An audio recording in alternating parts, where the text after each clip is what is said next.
మీ అగ్ని అనే మంటలు మమ్మలను తాకితే ఆ మంటలో కాలిన అనుభవం మాకు కావాలని ప్రార్థన చేస్తున్నా. నా తండ్రి ఇంకా వస్తుంటే నడిపించండి. నిలిచి మాట్లాడుతున్న నేను బలహీనుని కాబట్టి నీ శిలువ సాట్న మరుగున ఉంచి నాకు మాకు అవసరమైన రీతిగా మీరు మాట్లాడతారని క్రీస్తు పేరట ప్రార్థించి అడిగి వేడుకుంటున్నాము తండ్రి. ఆమేన్. క్రీస్తునందున్న దేవుని ప్రియ సంగమా, ఆయన చేసిన కార్యాలను బట్టి, మేలును బట్టి దేవునికి ఎంతగానో స్తోత్రాలు చెల్లిస్తున్నాం. ఈ 4వ మాసము చివరి వారంలో మనం ఉండగలిగినామంటే కేవలము దేవుని యొక్క కృప. ఆ కృపను బట్టి ఈ దినమున మన కుటుంబాలతో మనము కలిసి ప్రభును ఆరాధిస్తున్నందుకు దేవునికి ఎంతగానో స్తోత్రాలు చెల్లిస్తున్నాం.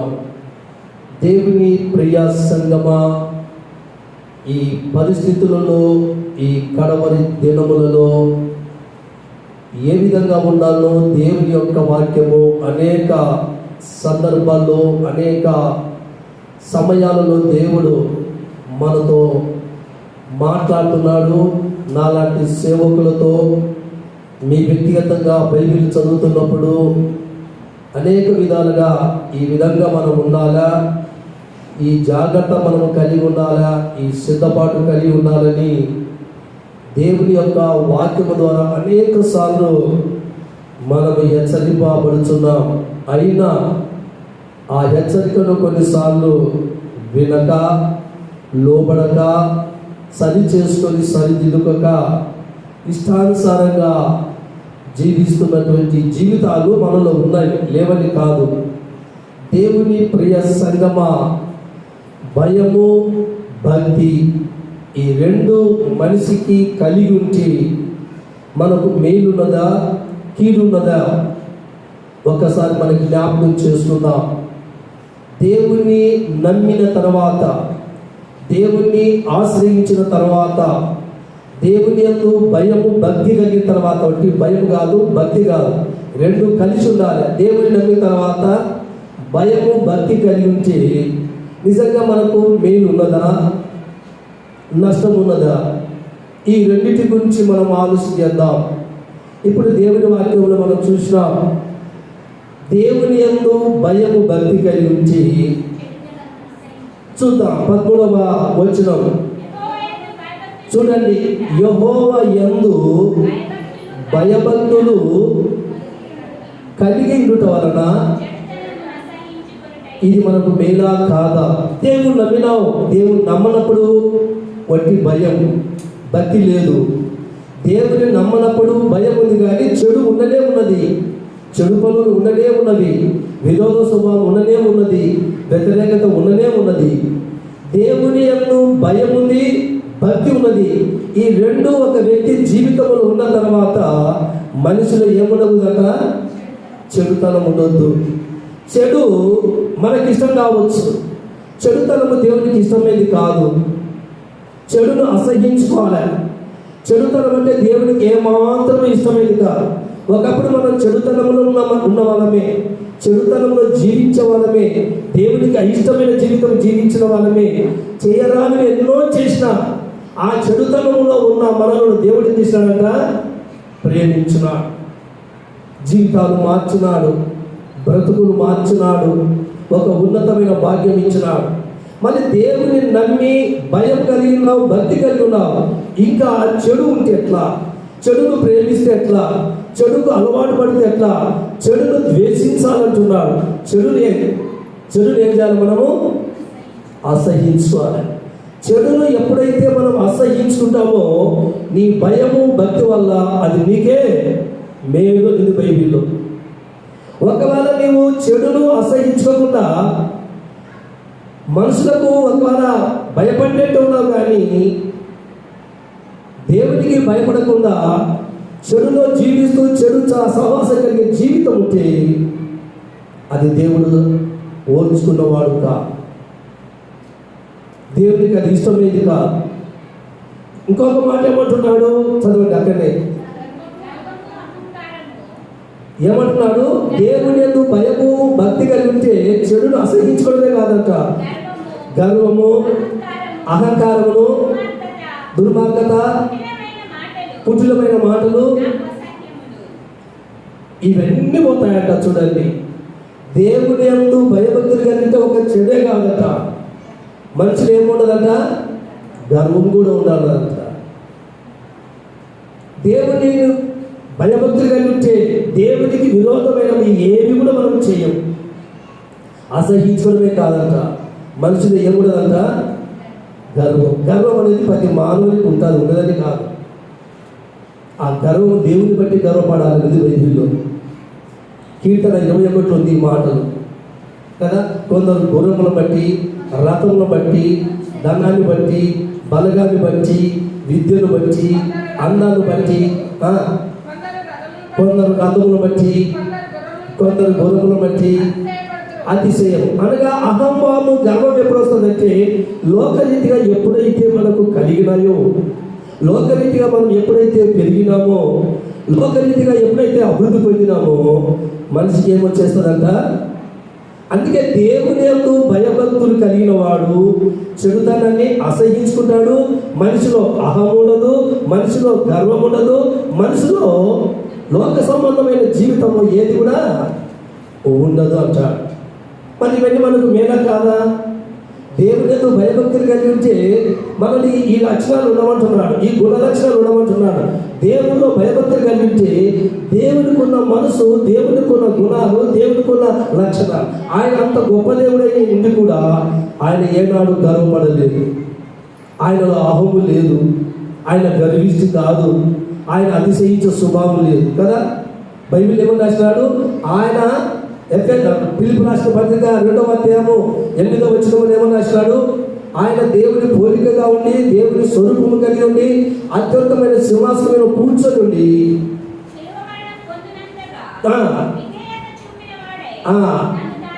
అది దేవుని యందు భయము భక్తి కలిగిన వాడు. ఆ గుణ లక్షణాలు వేరుగా ఉంటాయి. మనకు యేసుక్రీస్తు మాదిరి. ఆయన చిన్నవాడా, పేదవాడా, దరిద్రుడా, దిక్కులేనివాడా, సర్వము సమస్తము కలిగిన అంత గొప్ప దేవుడు. గర్వము లేదు, ఆయన అతిశయము లేదు, చెడుతనము లేదు. అంటే ఆయన ఈ లోక సంబంధమైన జీవితాన్ని అసహించుకున్నవాడు, కానీ పాపిని ప్రేమించేవాడు. పాపి దుర్మార్గుడైనా, పాపి చెడిపోయినా, పాపములు జీవించిన పాపులను ప్రేమించే దేవుడు. పాపులను ప్రేమించి రక్షించిన తర్వాత ఆ వ్యక్తి మళ్ళీ దేవునికి విరోధంగా చేస్తే అది దేవుడు సహించడు. ఒకప్పుడు మనమందరం గొర్రెలవలే మంచిదే, మనమందరం చెడిపోయిన వాళ్ళు దేవుడు ప్రేమించి రక్షించినాడు, మన బ్రతుకును మార్చినాడు. మనం దేవుని నిజంగా భయము భక్తి కలిగి ఉంచి ఈ లక్షణాలు మనలో ఉండకూడదు అంటున్నాడు. ఈ గుణాలు మనలో ఉండొద్దు అంటున్నాడు. ఇది దేవుని బిడ్డలకు ఉండకూడదు అంటున్నాడు. దేవుని బిడ్డలు ఎప్పుడెట్టు ఉండాలంట? వాక్యం నీ దగ్గర ఉన్నా, వాక్యం నీ దగ్గర లేకపోయినా, యేసుప్రభు చూసినా, యేసుప్రభు చూడకపోయినా ఎట్టుండాలంట? భయభక్తులు కలిగి ఉన్నా. చెడుని మనం ఏం చేయాలంట? ఆ సామెతలు 16వ అధ్యాయం 6వ వచనంలో ఒక మాట రాసిన సామెతలు 6వ అధ్యాయం 16వ అధ్యాయం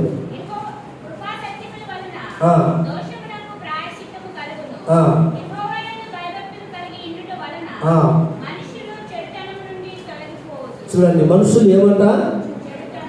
తొలిపోవాలి. చెడు ఎక్కడున్నది?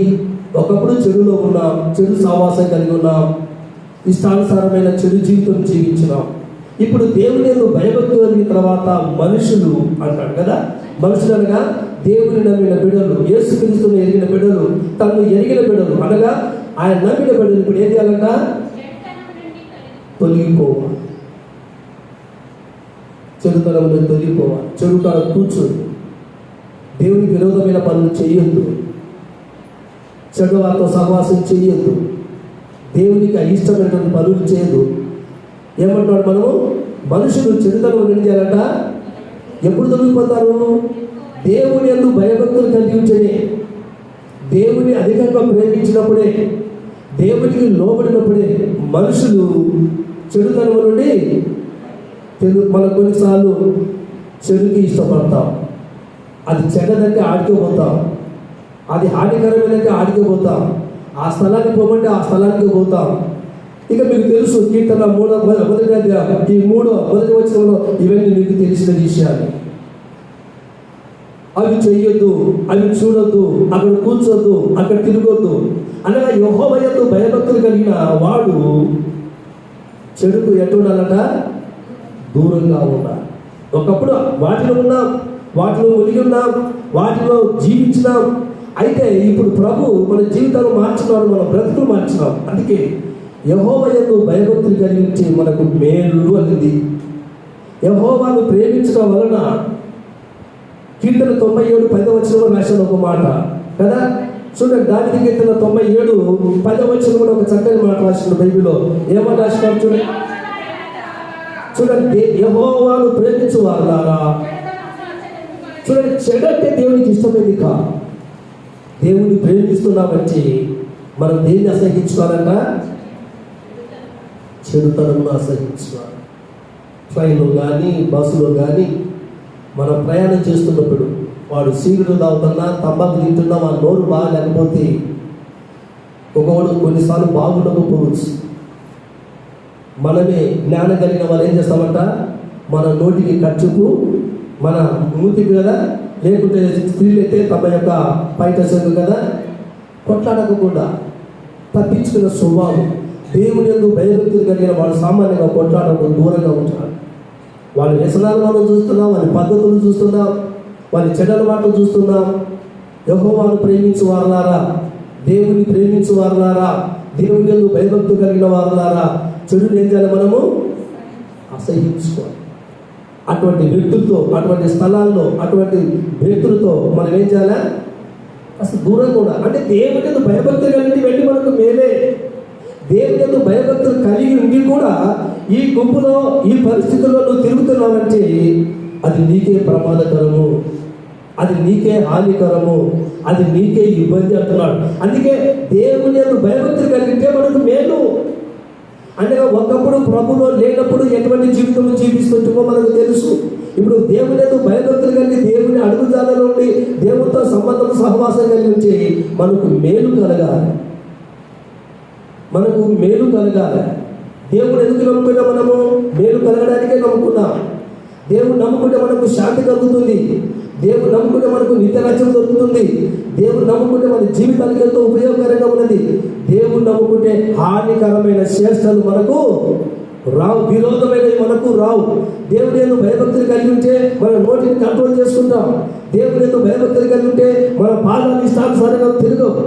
దేవుని యందు భయభక్తులు కలిగి ఉంటే మన జీవితానికి ఎంతో ఉపయోగకరం. దేవుని యందు భయభక్తులు లేకపోతే మనుషులు ఇష్టానుసారంగా ఉంటారు, ఇష్టానుసారంగా ఉంటారు. వారు నేనే తెలియగలవాడిని, నాకే జ్ఞానం ఉన్నది, నాకు నువ్వు చెప్పేదా, నా ఇష్టం అంటాడు. అందుకే బైబిల్లో ఒక మాట రాసినాడు. సామెతలు 3:7 చక్కని మాట రాసిన బైబిల్లో. కొంతమంది విర్రవీగుతుంటారు, కొంతమంది నేను జ్ఞానిని కదా. చూడండి, అంటే నాకు అన్ని తెలుసులే, అంటే ఎక్కడ తిరగాలో, ఎక్కడ కూర్చోకూడదో, ఎంతసేపు ఉండాలో, ఎంతసేపు ఉండకూడదో, ఏ వాళ్ళు తిరుగుతేమి, అటువంటి వాళ్ళతో సవాసం చేస్తేమి. కొన్నిసార్లు కొంతమంది తన జ్ఞానంతో మాట్లాడతారు. నేను జ్ఞానిని కదా అని నువ్వు అనుకోద్దు.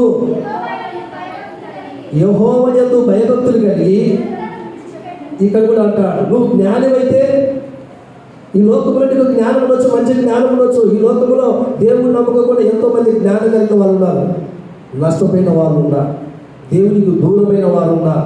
అతి తెలివి ఉపయోగించి, అతిగా భక్తి చూపించి, అతిగా పుస్తకాలు చదివి, ఇక నా యొక్క జ్ఞానం లేదు, నేను ప్రపంచంలో తిరిగిన. అందుకే ప్రసంగి చివరి పుస్తకంలో రాసిన ప్రసంగి చదవండి ఆ మాట. చివరి పుస్తకం చివరి మాటలో సొలొమోను భక్తుడి మాటలు అంటాడు.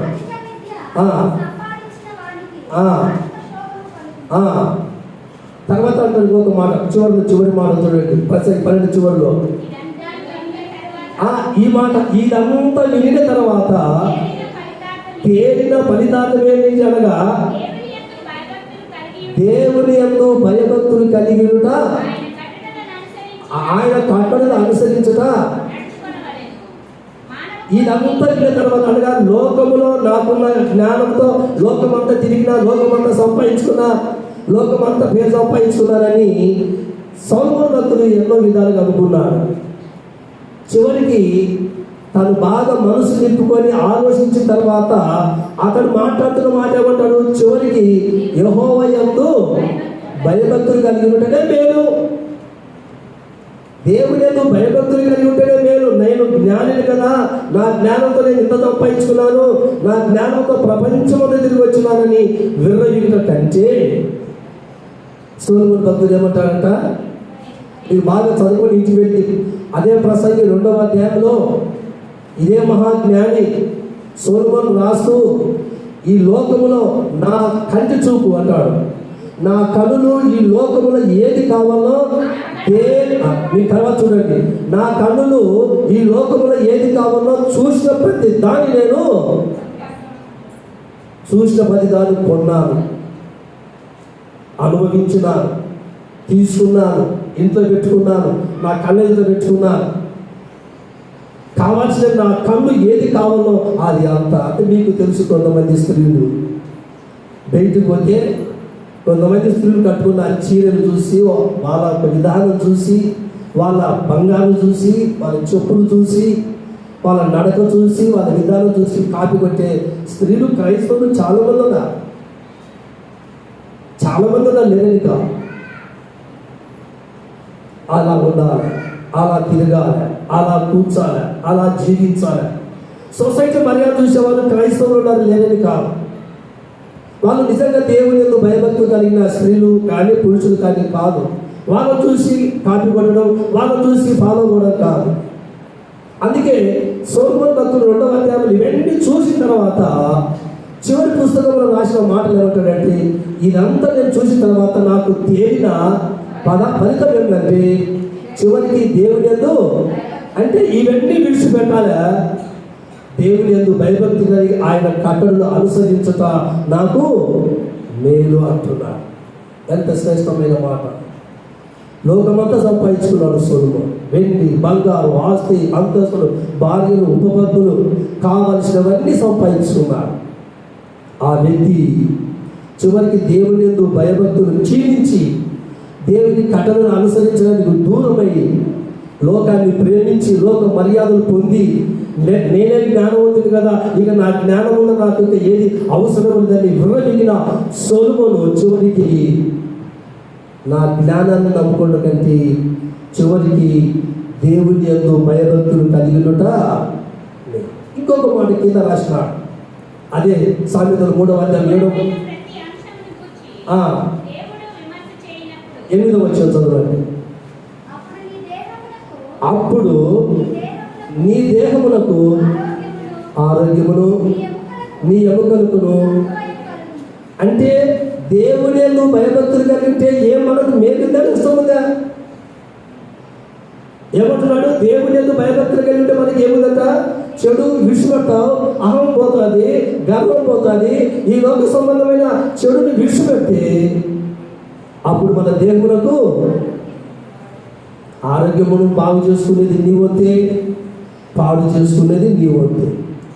దేవుని యందు భయభక్తులు కలిగితే ఆరోగ్యంగా ఉంటావు సుమా.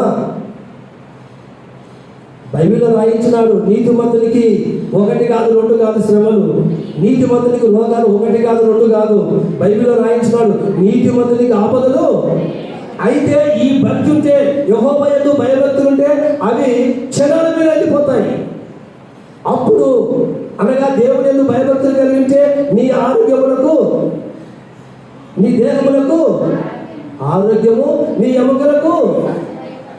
భయభక్తులు కలిగి ఉంటే ఆరోగ్యం ఉందండి. హానికరమైనది, ఇష్టానుసారమైనది, తినకూడని తినడము, వెళ్ళకూడని స్థలానికి వెళ్ళడము, దొరికిన కాడ తినడము అప్పుడప్పుడు మనం చూస్తుంటాం. కొంతమంది మీకు తెలుసు, నాకు తెలుసు. మన ఇంట్లో కాకపోయినా బయటికి పరిచయం అయినప్పుడు ప్లేట్ సిస్టమ్ పెడితే వాడు ఊరికెళ్ళకపోతే ఏడు కాబట్టి ఈ ప్లేట్ పానేసి ఒక ప్లేట్ కూడా వాళ్ళకి తెలుసు దీని విలువ. ఒక్కొక్క ప్లేట్ 500 రూపాయలు ఉంటుంది. ఒక కొంతస్తు పొద్దున్న వాడు ఏడు కాబట్టి ఈ ప్లేట్ తీసేసి శుభ్రంగా చేయడానికి ఇంకొక ప్లేట్ తీసుకొని పోతాడు. దానికి డబ్బు కట్టాలి. అది వాళ్ళకి తెలుసు.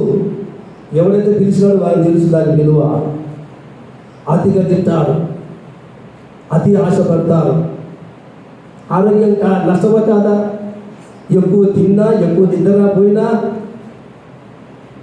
పరిధి ఉన్నది.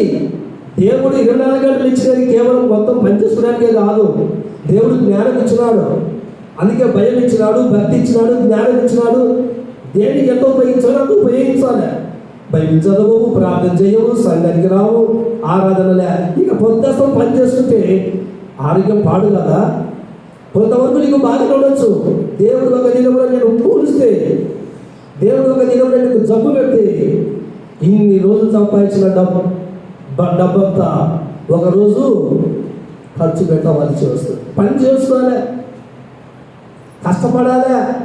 ఎంతవరకు పనో అంతవరకు పని, ఎంతవరకు కష్టపడాలో అంతవరకు కష్టపడాలి, ఎంతవరకు నిద్రపోవాలంతో. బైబిల్ ఇవన్నీ ఉన్నవి, చక్కగా ఉపయోగించు. అందుకే దేవుని యందు భయభక్తులు కలిగించి మనకు మంచి ఆరోగ్యం, పైన నిద్రపోతాం, పైన మంచిగా అన్నీ ఉంటాయి. భయభక్తి లేకుండా ఇష్టం వచ్చినట్టు పనులు చేసుకోవడం, ఇష్టం వచ్చినట్టు తిరగడం, ఇష్టం వచ్చినట్టు పోవడము. ఎవరి కోసం ఒక్కొక్కసారి నేను కూడా ఆలోచన చేసి బాధపడుతుంటా. కేవలం అప్పుడప్పుడు నా మనసాక్షి నాగే, ప్రభువా కొన్నిసార్లు నాకు మంచి అభయములు ఇచ్చినావు, కొన్నిసార్లు నా అవసరాల కోసం నేను వెళ్ళినప్పుడు నా స్వార్థం కోసం ఈ అభయములు శ్రమ పెట్టుకొని అలసిపోయిందా. ఇప్పుడు బయట చదవలేను, ప్రార్థన చేసుకోలేదు. ప్రభు కోసం అలసిపోలే, ప్రభు కోసం ఈ శరీరాన్ని కష్టపెట్టలే, ప్రభు కోసం నలగలే. కేవలం నా స్వలాభానికి, నా స్వార్థానికి ఉపయోగించుకున్నప్పుడు ఆ రోజు బయట చదువును, ప్రార్థన చేయను, అప్పుడు బాధపడతాను. ప్రభు ఎందుకు ఇచ్చాడు ఆరోగ్యము, మంచి అవయవం ఎందుకు ఇచ్చినాడు? నీ పని చేసుకో, నీ కుటుంబాన్ని చూసుకో. కొంతైనా కొంత ప్రభుకు ఆ యొక్క సమయంలో, ఆ అవయములు, ఆ సమయం దేవుడికి ఇవ్వడానికి కూడా ప్రయత్నం చేయాలి. అనగా దేవుని భయభక్తులు కలిగించి ఒక పద్ధతిలో ఉంటాం, ఒక క్రమంలో ఉంటాం, ఆరోగ్యాన్ని కాపాడుకుంటాం. దేవుని భయభక్తులు లేకుండా ఇష్టానుసారంగా ఉంటే కొంతవరకు నువ్వు బాగానే ఉంటావు. ఒకరోజు పడిపోతే నువ్వు సంపాదించిన డబ్బంతా, నువ్వు ఏదైతే దేవునికి ఇవ్వకుండా నీ ఆరోగ్యాన్ని, నీ స్వార్థానికి ఉపయోగించుకున్నావో ఒక రోజు అంతా అక్కడ నువ్వు పెట్టవలసి వస్తుంది అంటాడు. దేవుని యందు భయభక్తులు కలిగించి నీకు ఆరోగ్యము కలుగుతుంది, నీ ఎముకలకు సత్వ కలుగుతుంది. చూస్తావా? దేవుని యందు భయభక్తులు కలిగి ఉంటే మనకు మేలుందా, నష్టం ఉందా? సామెతలకు ఒక మాట మనం చూద్దాం. నేను జ్ఞానం కదని అనుకోకుండా, నాకు అన్ని తెలుసు అనుకోకుండా, అలాంటి ఆలోచన మానుకొని దేవునికి అయినట్టుగా మనం జీవించాలి. సామెతలు 4వ అధ్యాయం 24వ వచనంలో ఒక్క మాట బైబిల్ మనం జ్ఞాపకం చేసుకున్నామండి.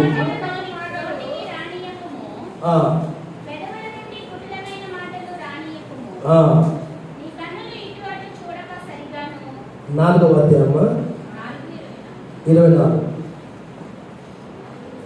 చదవండి. సామెతలు 4:24. ఆ మాట, మూర్ఖపు మాటలు నోటికి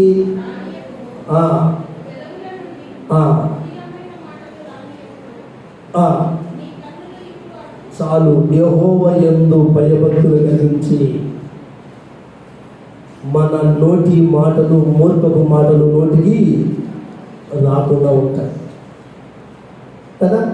దేవుని యందు భయభక్తులు కలిగించే మూర్ఖపు మాటలు అంటే ఇక దేవుడు ఉన్నాడు, చూస్తున్నాడు, దేవుడికి భయపడకుండా కొంతమంది మాట్లాడుతుంటారు. మూర్ఖపు మాటలు, విరోధమైన మాటలు, వ్యతిరేకమైన మాటలు, గాయపరిచే మాటలు. దేవుడు ఉన్నాడు, దేవుడు చూస్తుంటాడు, నేను మాట్లాడే ప్రతి మాట అనగా భయము లేకుండా మాట్లాడతారు కొంతమంది. దేవుడు నమ్ముకున్న తర్వాత మూర్ఖంగా మాట్లాడతారు. చిన్నపిల్లడైతే పర్వాలే, తెలిసి తెలియక దేవుడిని నమ్మిన తర్వాత, దేవుని యొక్క భయభక్తులు కలిగిన తర్వాత, చింపబడిన తర్వాత మూర్ఖంగా మాట్లాడుతుంటారు. అందుకే కదా ఏబు భార్య వచ్చి మాట్లాడినప్పుడు ఏబు ఆయన మూర్ఖంగా మాట్లాడిన చూసే కదా ఏబు ఏమన్నాడు, ఆయన దేవుని భయభక్తులు కలిగిన వాడు కాబట్టి ఆయన నోటిని భద్రపరుచుకున్నాడు కదా. ఏబు భార్య స్నేహితులు రకరకాలు వచ్చి మాట్లాడినా, లేకుంటే సాతాను కూడా రకరకాలు వచ్చి శోధించిన, ఏబు దేవుని ఎందుకు భయభక్తులు కలిగాడు కాబట్టి చాలా జాగ్రత్తగా మాట్లాడాడు. మనకు మేడం కదా, దేవుని ఎందుకు భయభక్తులు కలిగితే మన మాటలు కూడా జాగ్రత్తగా మాట్లాడతాం. అవినీతితో మాట్లాడము, గర్వంతో మాట్లాడము, దూషించి మాట్లాడము, మూర్ఖంగా మాట్లాడము, చాలా జాగ్రత్తగా మాట్లాడతాం. యేసుప్రభు దగ్గర యేసుప్రభు కూడా అనేక సార్లు కోపం తప్పించే మాటలు మాట్లాడారు. అంత ఉద్రేకంతో ఆయనతో మాట్లాడారు. యేసుప్రభు మూర్ఖంగా మాట్లాడాడా కదా. సొంత భార్య ఏబు దగ్గరికి వచ్చి మాట్లాడినప్పుడు ఏబు ఏమన్నా మూర్ఖంగా మాట్లాడాడా? ఏబు ఎంత భయభక్తులు, అందుకే ఏబు యెహోవా యందు భయభక్తులు కలిగిన వాడు, చెడును అసహించుకున్నవాడు, దేవునికి లోబడిన మాట ఏబు మొదటి అధ్యాయంలో ఈ మాటలు మనకు కనపడుతున్నాయి. యథార్థవంతుడు, న్యాయవంతుడు, దేవుని యందు భయభక్తులు గలవాడు. చూడండి అక్కడ ఏబు ఏమంటు, దేవుని యందు భయభక్తులు కలిగిన వాడు ఏం విశ్వసించాలా? ప్రభువు నమ్మిన తర్వాత చెడు మనలో ఉండొద్దు. చాలామంది జీవితాల్లో ఇంకా కొన్ని వ్యసనాలు పోలే, చెడు వ్యసనాలు పోలే, చెడు జీవితం పోలే, చెడుగానే మాట్లాడతారు, చెడుగానే వింటుంటారు. అసలు దేవుని యందు భయభక్తులు కలిగిన వారు చెడు మాటలు ఎప్పుడు వినరు, తప్పించుకుంటారు, జ్ఞానం కలిగి ముందు పోతారు, నిలబడరు. అక్కడ ఆ మాటలు మాట్లాడుతుంటే కొంతమంది చేస్తారట, కొంతమంది అటువంటి మాటలు మాట్లాడితే వినేవాళ్ళు ఉంటారు, ఇంకా ఎక్కువగా వింటారు. ఆ మాటలు కొంతమందికి ఇష్టం, అటువంటి మాటలంటే కొంతమందికి ఆనందం. ఒక మాట చెడు మాటలు దేవుడు నమ్మిన బిడ్డల ఎదుట ఒకరు చెడు మాటలు మాట్లాడితే మనం అక్కడ ఉండొచ్చునా, అవి వినొచ్చునా? ఏం చేయాలా? చెవులు మూసుకొని మనం ఏం చేయాలా? దాటిపోవాలి. జ్ఞానం గల వాళ్ళ యొక్క లక్షణం. అందుకే ఏబు చివరి వరకు, తన ప్రాణం పోయేంత వరకు దేవుని యందు భయభక్తులు కలిగిన వాడు కాబట్టి చివరికి ఆయనకి ఏం కలిగింది? మేలు కలిగింది.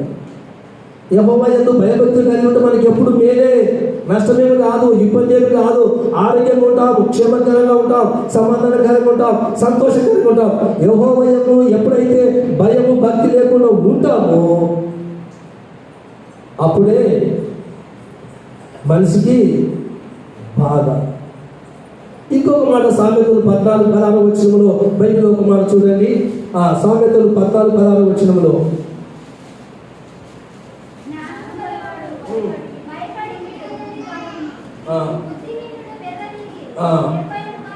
చాలు అనగా జ్ఞానం అనగా యెహోవా యందు భయభక్తులు కలిగి ఉండాలి. జ్ఞానమునకు మూలమైన మాట సామెతలు రాసినాడు. ఇక్కడ ఏమో రాసినాడు? జ్ఞానం గలవాడు, జ్ఞానం లేనివాడు, జ్ఞానం గలవాడు, జ్ఞానం గలవాడనగా దేవుని యందు భయభక్తులు కలిగిన వాడు కీడు నుండి తొలగిపోతాడు. భయభక్తులు కలిగి ఉంటే మనకి ఎంత మేలు. దేవుని యందు భయభక్తులు కలిగి ఉంటే మనం ఎక్కడి నుండి తొలగిపోతామంట? కీడు నుండి తొలగిపోతాం. బైబిల్లో యవనస్తుడైనటువంటి యేసు పోతిఫరు భార్య యేసును వెంటాడినప్పుడు అది ఆయనకు మేలా కీడా? ఒకవేళ యేసేపు యెహోవా యందు భయభక్తులు కలిగి ఉండకపోతే, యవనస్తుడు ఎవరు లేని సమయంలో పోతిఫరు భార్య ఆయనను వెంటాడినప్పుడు దేవుని యందు భయభక్తులు కలిగిన వాడు కాబట్టి కీడు నుండి తొలగిపోయినాడు. ఎంత గొప్ప ఘనత యేసేపు కలిగిందని. దేవుని యందు భయభక్తులు కలిగితే మనకు మేలుందా కీడుందా? నమ్మము సరిగా. దేవుని యందు భయభక్తులు లేకనే నష్టపోతున్నాం, ఇబ్బంది పడుతున్నాం. నోరు ఇష్టం వచ్చినట్టు ఇష్టానుసారంగా జీవితం జీవిస్తున్నా, దేవునికి లోపడక, దేవుని ఇష్టానుసారంగా ఉండక, మన ఇష్టానుసారంగా మనమే జ్ఞానవంతులమని, మనమే తెలియగలవాలమని మనం దేవుని కాదనకుండా మన ఇష్టానుసారంగా మనము జీవిస్తున్నాం. అందుకే దేవుని యందు భయభక్తులు కలిగిన వాడు దేని నుండి తొలగిపోతాడంట? కీడు నుండి తొలగిపోవాలి. అది కీడని తెలిసినప్పుడు, అది హానిని తెలిసినప్పుడు, అక్కడ శత్రువు నాకు తెలిసినప్పుడు మనం ఏం చేయాలా? తొలగిపోవాలి. పౌలు తిమోతికి అనేకసార్లు చెప్తాడు, కొట్టాడే వారితో కానీ, కీడు చేసే వారి నుండి కానీ, దేవునికి విరోధంగా ఉన్నటువంటి వారి నుండి ఏం చేయాలా? పారిపోమంటాడు. ఎవరు చెప్తారు మాట? పౌలు తిమోతి చెప్తున్నాడు. అది కీడు, అక్కడ ఉండకు, వాళ్ళతో కూర్చాకు. ఆ కీడు చేసే వాళ్ళతో నువ్వు ఉంటే నువ్వు నష్టపోతావు. ఆ కీడు చేసే వారి నుండి ఏం చేయాలా? తొలగిపోవాలి. దేవుని ఎంతో భయభక్తులు కలిగి ఉంటే మనకి ఇవన్నీ మేలే. దేవుని ప్రేమిస్తే అన్నిటిని తప్పించుకుంటా, అన్నిటిని విడిపించుకుంటా. ఎవరు విరోధులు, ఎవరు శత్రులు, ఎక్కడ ఉండకూడదు, ఎక్కడ ఉండకూడదు, ఏది అసహించుకోవాలో, ఏది తొలగించుకోవాలో దేవుని ఎందు భయభక్తులు కలిగి ఇవన్నీ మనకేమంట? మేలుకరమంట. దేవుని యందు భయభక్తులు కలిగి ఉంచి మనిషి పాపం కూడా చేయడానికి బైబిల్ రాయించాడు. దేవుని యందు భయభక్తులు కలిగి ఉంచి మనిషి ఏం చేయడంట? చూద్దాం బైబిల్లో నిర్గమకాండం 20 చూద్దాం. దేవుని యందు భయభక్తులు కలిగి ఉంచి ఏమన్నా బైబిల్లో మోషే ద్వారా దేవుడు మాట్లాడుతున్నాడు. చూడండి, నిర్గమకాండం 20 ఒక మాట చూద్దాం త్వరగా. అందుకు మోషే భయపడకుడి, మీరు పాపము చేయకూడనట్లు ఆయన భయము మీకు కలుగుటకును దేవుడు చూడండి, మీరు భయపడకుండా, మీరు పాపము చేయకుండా ఉండడానికే మీకు దేవుని యందు భయం కలిగి ఉండాలట. మీకు ఒక పరీక్ష పెట్టాడు దేవుడు. ఏమంటాడు? భయభక్తులు కలిగి ఉండడం వల్ల నువ్వు ఏం చేయమంట? పాపం చేయవు. బైబిల్ రాయించదు కదా, అది మనకు మేలు కదా. దేవుడు నమ్ముకున్న తర్వాత, దేవుని బిడలమైన తర్వాత కూడా పాపం చేయడానికి చాలా మంది ఇష్టపడతారు. ఇశ్రాయేలు ప్రజలతో దేవుడు మోషేతో మాట్లాడుతున్నాడు. మీకు ఎందుకు భయం కలుగుతుందని, మీకు ఎందుకు ఈ భయాన్ని పుట్టించినానని, రాబోయే దినాలు మీరు పాపము చేయకుండా ఉండడానికి ఈ భయాన్ని, అందుకే భయభక్తులు కలిగి ఉంచి మీరు పాపము చేయరు, చెడు సహవాసము చేయరు, నీ నోటిని భద్రపరుచుకుంటావు, కీడు నుండి తొలగిపోతావు. చూసావా? భయభక్తులు కలిగి ఉంటే మనకు అన్ని మేలు కలిగి ఉంటాయి. ఇంకొక మాట, భయభక్తులు కలిగినట్టే ఉన్నాడు, దేవుని ప్రేమించినట్టే ఉన్నాడు. కొన్ని విషయాలు ఒక వ్యక్తి పడిపోయినట్టుగా మనం చూస్తున్నాం. ఆదికాండము 20:11 ఈయన కూడా చూడండి, ఎవరికి భయపడాలో వారికి భయపడలే. అబ్రహాము ఈ స్థలమందు దేవుని భయము ఎందుకు ఆ మాట అన్నాడు? అబ్రహాము గేరారు దేశంకి వచ్చిన తర్వాత గేరారు దేశంలో ఉన్న ప్రజలు దేవుని యందు భయభక్తులు లేని వారు. బాగా గమనించండి, అబ్రహాము గేరారు దేశంకి వచ్చిన తర్వాత ఆ దేశంలో ఉన్న ప్రజలు భయభక్తులు లేనివారు కాబట్టి అబీమెలెకు అడిగినప్పుడు అబ్రహాము ఎందుకు ఈ పని చేసినామంటే, అబ్రహాము చేసినాడు, ఆ దేశ ప్రజలు భయభక్తులు లేనివారు కాబట్టి, ఆమె సారమ అందగత్త కాబట్టి ఆమెకు ఏమన్నా వీళ్ళు హాని చేస్తారని చెప్పి అబ్రహాము ఏం చేసినాడు? ఆ ప్రజలకు భయపడి, రాజుకు భయపడి చేసినాడు, నా చెల్లెలని చెప్పినాడు. ఎవరు చెప్పాడు ఈ మాట? అబీమెలెకు చెప్పినాడు. అంటే అబ్రహాము ఎవరికి భయపడ్డాడు? అబీమెలెకు భయపడ్డాడు. భయపడాల్సింది ఎవరికి? దేవునికి. అంటే ఆ సమయమున ఆ దేశ ప్రజలు దేవుని యందు భయభక్తులు లేనివారు. కానీ భయభక్తులు లేకపోయినప్పటికీ అబ్రహాము నా భార్య చెప్పింటే పర్వాలేదు, దేవుడు కాపాడా, పిలిపించుకున్నవాడు కాపాడా. కాబట్టి అబ్రహాము ఏం చేసినాడు? ఆ సమయమున భయపడి, దేవుని యందు భయభక్తులు లేకుండా ఈమె నా నా చెల్లెలని చెప్తున్నా. మనం ఎవరికి భయపడాలా? దేవునికి భయపడ. దేవుడు కాపాడడా? అభిమేలకు నుండి కాపాడడా? రాజు నుండి కాపాడడా? విరోధుల నుండి కాపాడడా? అందుకే దేవుని యందు భయభక్తులు కలిగిన వాడు అబద్ధాలు ఆడడానికి ఇష్టపడడు. అది ఏదైనా కానీ, అది ఏ సమస్యలో కానీ, అది ఎటువంటిదో కానీ, దేవుని యందు భయభక్తులు కలిగిన వాడు అబద్ధము ఆడడు. ఇక్కడ అబ్రాహాము ఆడవలసి వచ్చింది. ఎవరికి భయపడి? అభిమేలెకు. ఎందుకంటే గెరారులో ఉన్న ప్రజలందరూ అంత అన్యులు, దేవుని ఎరగని వారు. అంటే వాళ్ళకు దేవుడు అంటే భయం లేదు, భక్తి లేదు. అంటే వాళ్ళు ఏ పనైనా చేయొచ్చు. అటువంటి ప్రజలు మధ్యన అబ్రహాం భార్య విషయంలో అబ్రహాము ఆయన భార్య అంటే ఏమైనా జరుగుతుందని అక్కడ అబ్రహాము ఈమె ఆ తర్వాత ఏం జరిగింది?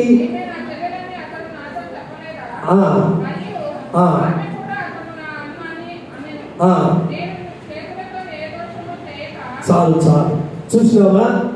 అక్కడ జరిగినటువంటి విషయం ఏంటంటే దేవుని యందు భయభక్తులు కలిగి ఉంచి అది మనకు మేలే. సరే, ఏది ఏమైనా అభిమేలెకు రాజు, అయ్యా అబ్రాహాము, సరే నీ దేవుడు గొప్పవాడు తెలిసిపోయింది ఆయనకు. నీ దేవుడే నిన్ను కాపాడినాడు, నీ దేవుని భయం మాకున్నది కాబట్టి ఇక మేము నిన్నేమి అనుమని అక్కడి నుంచి నిబంధన చేసుకుని అబ్రహాము తన భార్యను తీసుకొని వేరే స్థలానికి మళ్ళీ ప్రయాణమైన. దేవుని యందు భయము భక్తి కలిగి ఉంచి మన జీవితానికి అది ఎంతో మేము. ఇంకొక మాట చెప్పి నేను ఒక 2 మాట చెప్పి నేను ముగిస్తాను, ఎందుకంటే సమయం ఎక్కువైంది. దేవుని యందు భయభక్తులు కలిగి మనం ఏం చేస్తాము? ద్వితీయోపదేశకాండము 6వ అధ్యాయం 2వ వచనంలో ఒక మాట మనం జ్ఞాపకం చేసుకుందాం. చూద్దాం. ద్వితీయోపదేశకాండము 6వ అధ్యాయం 2వ వచనం ఒక మాట చూద్దాం. నీ దేవుడైన యెహోవాకు భయపడి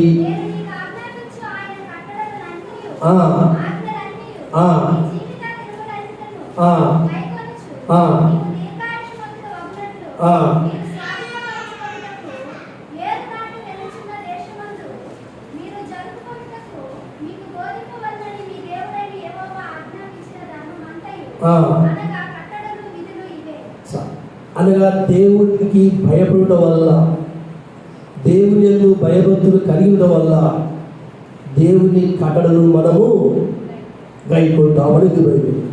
అర్థమవుతుందా? దేవుని యందు భయభక్తులు కలిగించి కట్టడలు అనగా వాక్యము గైకొంటాము, వాక్యానికి లోబడుతాము, వాక్యానుసారమైన జీవితము జీవిస్తాము. ఎంత చక్కని మాటలు చూసినది. భయం కలిగిన వల్ల, మనకు భయము భక్తి కలిగి ఉండడం వల్ల వాక్యాన్ని అనుసరిస్తాం, వాక్యానికి భయపడతాం, వాక్యాన్ని ప్రేమిస్తాం. ఇది మనకి ఎంత మేలు. ఒకవేళ భయము భక్తి లేదనుకో, వాక్యానికి భయపడము, ఇంకా ఎవరికి భయపడము, మన ఇష్టం. భయభక్తులు లేని జీవితం. అలాగే భయం కలిగి ఉంటే, భక్తి కలిగి ఉంటే దేవునికి దగ్గర అవుతాం, క్షేమకరంగా ఉంటాం, సమాధానకరంగా ఉంటాం, సంతోషకరంగా ఉంటాం, ఆరోగ్యంగా ఉంటాం, చెడుకు దూరంగా ఉంటాం, చెడు వ్యసనాలకు ఇవన్నిటికి దూరంగా ఉంటాం. మనకి ఎంత ఆరోగ్యం, మనకి ఎంత మేలు, మనకి ఎంత క్షేమం. దేవుని బిడ్డలారా, ఒక్కసారి మనం ఆలోచన చేద్దాం. దేవుని యందు భయభక్తులు కలిగి ఉండుట మనకు మేలా కీడా? దేవుని యందు భయభక్తులు కలిగి ఉంటే మనకు నెమ్మది ఉంటుందా, అశాంతి ఉంటుందా? దేవుని యందు భయభక్తులు కలిగి ఉంటే శాంతి సమాధానాలు ఉంటాయా, ఉండవా? దేవుని యందు భయభక్తులు కలిగి ఉంటే కృపవాన్ని వెంటాడుతుంటుంది, మనకు క్షేమంగా ఉంటుంది. చివరి మాట, దేవుని యందు భయభక్తులు లేకపోతే ఏమి కలుగుతుందో ఇర్మియా 2వ అధ్యాయం 19వ వచనం చివరి మాట చెప్పి నేను ముగిస్తాను. చూద్దాం. ఇర్మియా 2వ అధ్యాయం 19వ వచనంలో దేవుని యొక్క వాక్యం ఒకసారి మనకి జ్ఞాపకం చేసుకుందాం. చూడండి. భయం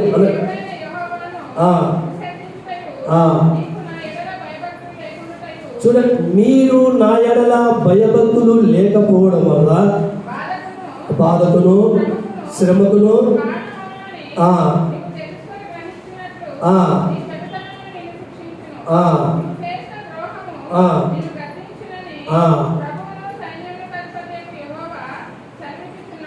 చూడండి, మీరు భయభక్తులు లేకపోవడం వల్లనే ఏమంటున్నాడు? బాధయు, శ్రమలు,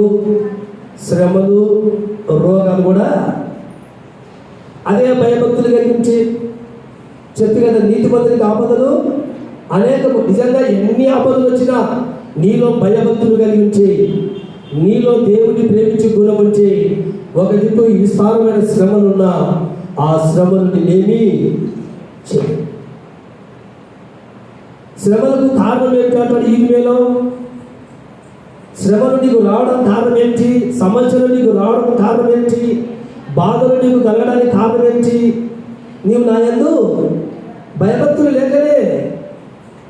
చాలా మంది ఇప్పుడు చెప్తారు, మాకు కష్టాలు పోలేదు, మాకు శ్రమలు పోలేదు, మా ఇంట్లో రోగాలు పోలేదంటే నీవు దేవుని యందు భయభక్తులు లేకనే, దేవుని వాక్యం అనుసరించకనే, కట్టడలు అనుసరించకనే నువ్వు శ్రమలు తెచ్చుకుంటున్నావు.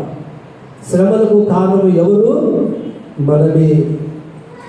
బాధలకు కారణం ఎవరు? మనమే. వ్యాధులకు కలగడానికి కారణం ఎవరు? మనమే. ఇబ్బందులకు కారణం ఎవరు? మనమే. సరే, అప్పు చేస్తున్నావు, అప్పు తీర్చుకోవాలంటే నువ్వు తీర్చుకోవచ్చు, కానీ దేవుడు భయభక్తులు కలిగితే అప్పు పోతుంది. దేవుడు భయభక్తులు లేవు కాబట్టి అప్పు పెరిగిపోతుంది. నిజంగా దేవుడు భయభక్తులు కలిగితే అప్పు ఉంది, సరైన పద్ధతుల్లో ఉంటే, దేవుడు సరిగా భయభక్తులు కలిగించి అప్పు నీ ఎదుట ఉండడానికి వీలు.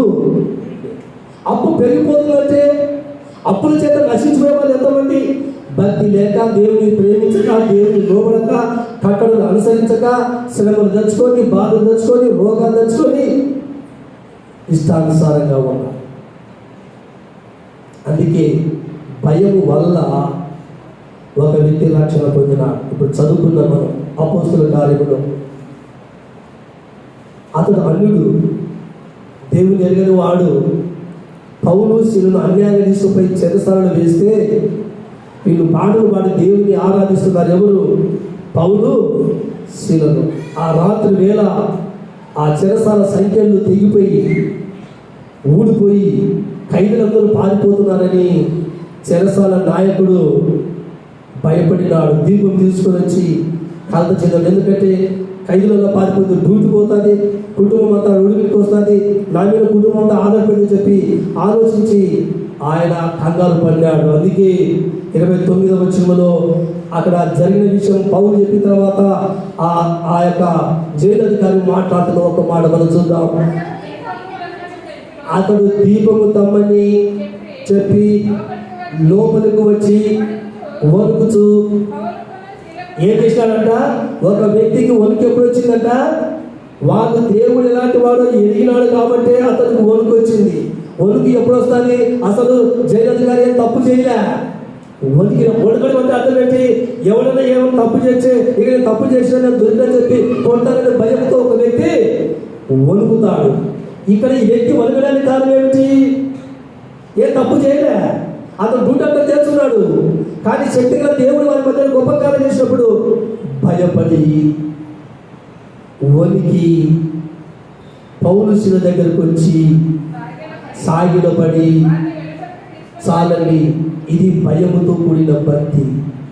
ఇతనికి రక్షణ వచ్చింది. నీకు రక్షణ కావాలన్నా ముందు నువ్వు దేవునికి భయపడాలి, అనగా వాక్యానికి భయపడాలి. వాక్యానికి భయపడినప్పుడే విధేయత. ఆ విధేయతనే నీకు రక్షణ. నీ విధేయతను దేవుడు చూడాలి. ఇప్పుడు జైలు అధికారి వణుకుతోనగా భయపడుతూ వచ్చి అనేది కదా. వణకడం అర్థం ఏంటి? వాళ్ళ దగ్గరికి ఒక అధికారి వాళ్ళ దగ్గరికి వచ్చి వణుకుతూ భయపడి వారు పాదాలు పట్టుకున్నట్టుగా ఉంది. అప్పుడు పౌలు శిలలో ఆ భయపడిన వ్యక్తికి, లోబడిన వ్యక్తికి, తన ఇంటి వారికి ఏం చెప్పినట్టుంది వాక్యంలో? బాగా చూడండి.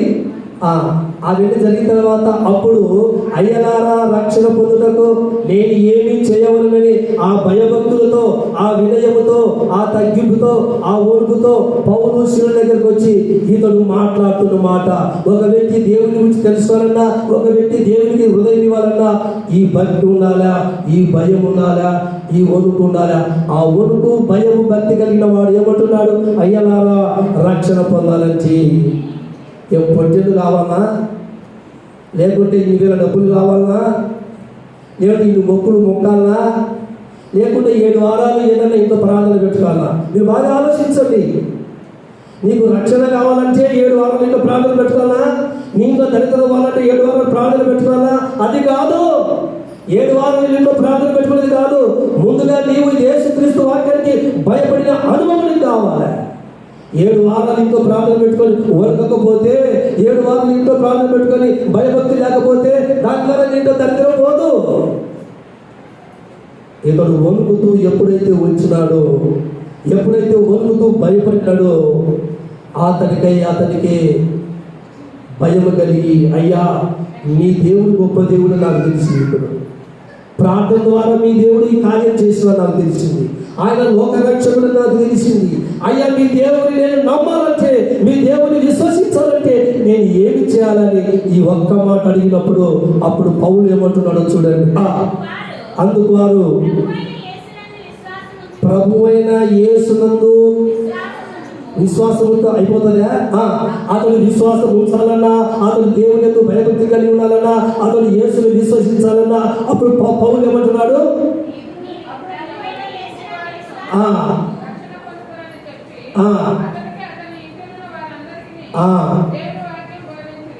ఒక వ్యక్తి రక్షణ పొందడానికి ఏం బోధించాలా? ఏం ఖర్చు తీసుకొని మాయం చేసేదా? ఒక వ్యక్తి రక్షణ పొందాలా, ఒక కుటుంబం రక్షణ పొందడానికి ఖర్చుకు కాదు, నూనె కాదు, అద్భుతం కాదు, ఆశ్చర్యం కాదు. ఒక వ్యక్తి రక్షణ పొందడానికి కేవలం దేవుని యొక్క వాక్యమే కారణం. ఒక వ్యక్తి రక్షణ పొందడానికి, మారు మనసు పొందడానికి యేసు శిలువే కారణము. ఒక వ్యక్తి రక్షణ పొందడానికి యేసు శిలువలో కాచిన రక్తమే చూపాలి. ఇది చూపకుండా ఈ ఖర్చులు, ఈ నూనెలు, ఈ నూనె నువ్వు మాయా మతంత్రం చేసిన ఒక వ్యక్తి ఆ సూచక్రియలు చూడొచ్చు, కానీ హృదయంలో మార్పు. ఇతడు ఏం చూసి రక్షణ పొందినాడు మీరు చెప్పండి? ఈ జైలు అధికారి ఎక్కడైనా సూచక్రియలు చూసినాడా? ఏ గుడ్డోని బాగా చేసేది చూసినాడా? గుడ్డోని బాగా చేసేది చూసినాడా?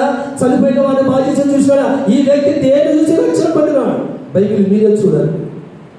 ఈ దినాలు సూచక్రియలు కావాలా, అద్భుతాలు కావాలా, ఈ నూనె చూస్తే అది పూసుకుని పోతుంది పోవాలా? ఈ వ్యక్తి అవన్నీ చూసినాడా? ఈ వ్యక్తి అటువంటి అద్భుతాలు చూసినాడా? ఈ వ్యక్తి ఏమి చూసినాడు? ఏమి చూడాలా? కేవలము వాక్యమే. ఈ వ్యక్తి నమ్మడానికి కారణము వాక్యమే. ఈ వ్యక్తి జీవితం మారడానికి కారణము వాక్యమే. ఈ వ్యక్తి జీవితంలో మార్పు కావడానికి వాక్యమే. ఈ వాక్యాన్ని పౌలు తన ఇంటి వారిని కూర్చోబెట్టుకుని వాక్యం చెప్తే, ఈ వాక్యం మీద తన ఇంటి వారందరూ ఎన్ని నెలలు పట్టింది, ఎన్ని వారాలు పట్టింది? బాప్తీసం తీసుకోవడానికి నీకు నెలల, సంవత్సరాలు? అంటే నీవు దేవుని యందు భయభక్తులు కలిగి వాక్యము వినలేదు కాబట్టి నీకు ఇంకా మేలు కలగలే. నిజంగా దేవుని యందు భయభక్తులు కలిగితే ఒక్క ప్రసంగము చాలు. ఒక వ్యక్తి జీవితం మారడానికి ఒక ప్రసంగము చాలు. కోనేటిలో ఎన్నిసార్లు నీళ్లు కదిలించినారు? యోహాను సువార్తలో ఎన్నిసార్లు నీళ్లు కదిలించినారు? ఒక్కసారి నీళ్లు కదిలించిన ఎంతోమంది రోగులు వస్తున్నారు, బాగుపడుతున్నారు. ఒక వ్యక్తి అక్కడే ఉన్నాడు. నీళ్లు కదిలించడం అంటే ఇప్పుడు కోనేట్లో మంచి నీళ్ళు పోసి ఆ దిగుతే నీళ్ళు కదిలించే కాదు. నీరు కదిలించడం అనగా దేవుడి వాక్యాన్ని కదిలించాలి. దేవుడి వాక్యము బాగా కదిలించాలి. ఆయన పుట్టుక నుంచి ఆయన మరణాల వరకు తేటగా ఒక వ్యక్తికి అర్థమైనట్టు ఇలాగ నీళ్లు కదిలిస్తే, వాక్యం ఇలా కదిలిస్తే హృదయము తాకుతాది. నీళ్లు కదిలించడం అంటే మంచిగా పోసి కట్టించి దాంట్లో శ్రేష్టమైన నీళ్ళు పోసేది కాదు. అది మామూలు నీరు. నీరు అనగా బైబిల్ చెప్తుంది, వాక్యం ఎక్కడంటాడు మాట, నీటి మూలంగా కానీ ఆత్మ మూలంగా కానీ ఒకటి జన్మిస్తే కానీ ఒక వ్యక్తితో నికోదేము మాటలు అంటున్నాడు. యోహాను సువార్త 3వ అధ్యాయంలో నీరనగా ఏమిటి? వాక్యం. వాక్యము తేటగా నేను మనము చెప్పిన అపోస్తల కార్యం 14వ అధ్యాయంలో 1వ వచనంలో అపోస్తలుడు దేవుని వాక్యము తేటగా బోధించినందున ఈ పుణ్యాలు జరిగినదేమనగా కూడి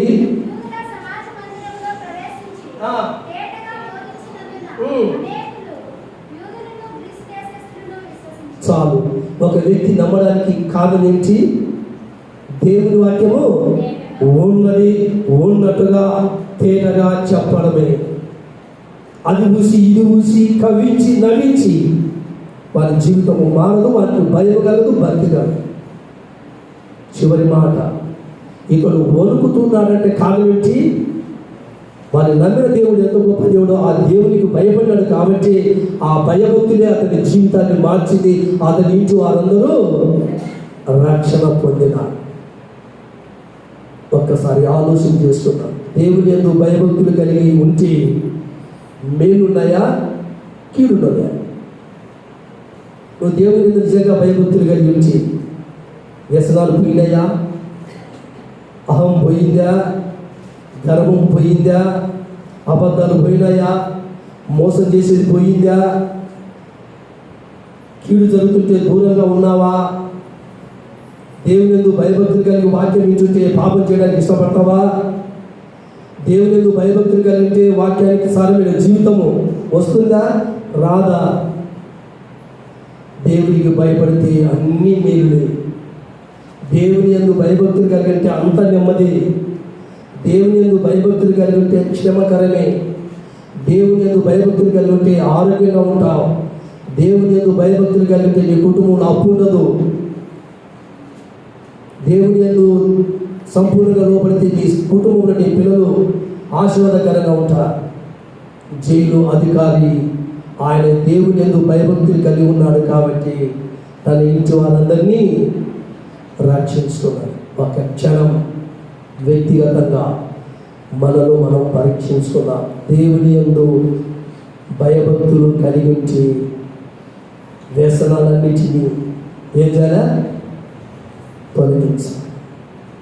లోక సంబంధమైన జీవితాన్ని పాతిపెట్టాలి.